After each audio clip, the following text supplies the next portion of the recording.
All right, you're on, Flynn. Okay, timer time. Let's go. All right, so just to repeat what I just said, all of the cone 10 glazes are the glazes that are down on the floor or on this first shelf labeled high fire stoneware cone 10. Do not use any of the glazes that are in the buckets above that labeled low fire earthenware, or those are for a mid fire up there, but we'll stop there.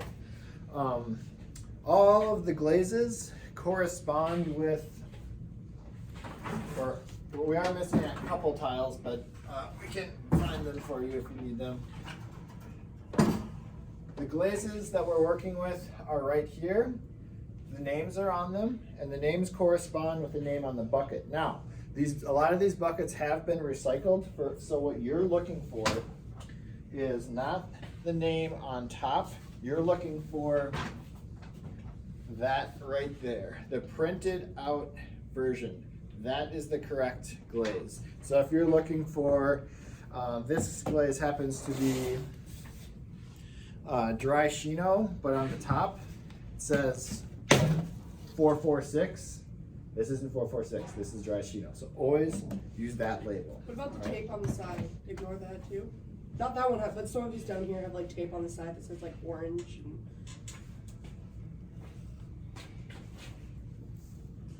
Oh, that's correct. Okay. A student mixed those up for themselves. All right. So, some of them are in the big buckets, some are in the small buckets. Those are just smaller batches.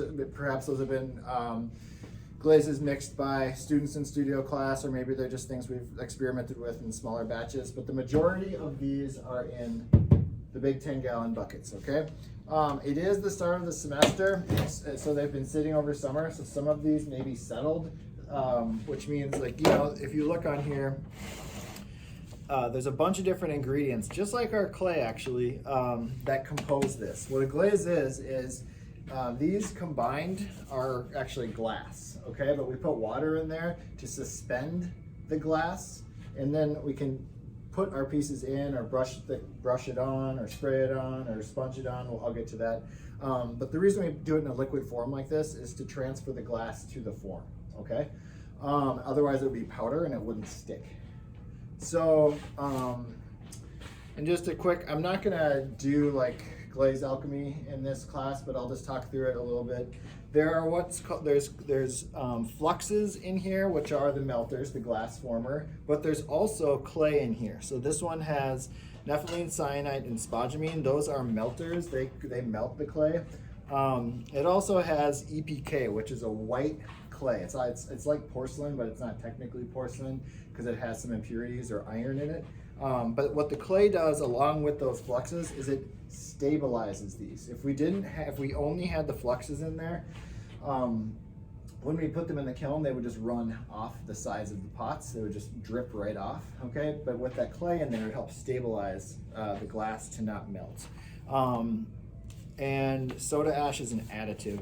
It's also a melter, but it does some other things with this. So that's real quick and dirty in terms of just like what composes glazes. Okay, it's fluxes and clay. But then there's other things to change them, to make them matte, to make them glossy, to make them different colors. Those are different additives, okay? But the basic bones of this is just clay and flux.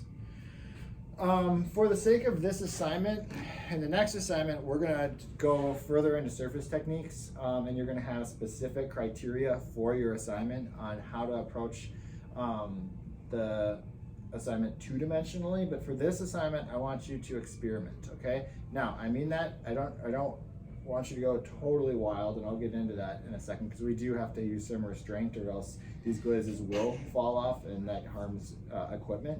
Okay, but I want you to just be open about like how you apply these, whether it's through dipping, pouring. I'll do a couple different examples of how to transfer the glaze to here.